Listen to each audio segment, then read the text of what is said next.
প্রিয় স্নেহের ছাত্রছাত্রীরা, তোমাদের আজকের এই যে শর্ট ভিডিওতে তোমরা যে নোটিশটি দেখছো, এই নোটিশটি কিন্তু শুধুমাত্র থার্ড সেমিস্টারের রেজাল্ট প্রকাশিত হবে তা নয়।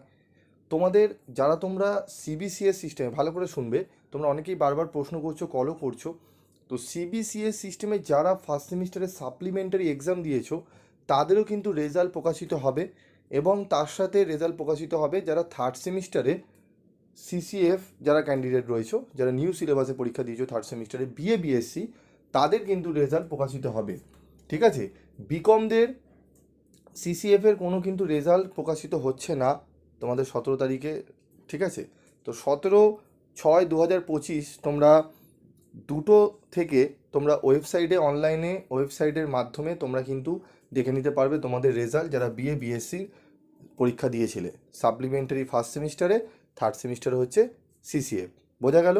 তো দুটো বিষয় ভালো করে বোঝো। ফার্স্ট সেমিস্টারে যারা সিবিসিএস সিস্টেমে সাপ্লিমেন্টারি এক্সাম দিয়েছো তাদের রেজাল্ট প্রকাশিত হবে, এবং যারা সিসিএফ ছাত্রছাত্রীরা নিউ সিলেবাসে থার্ড সেমিস্টারে পরীক্ষা দিয়েছো তাদের রেজাল্ট প্রকাশিত হবে। আশা করি বিষয়টি বুঝতে পেরেছো।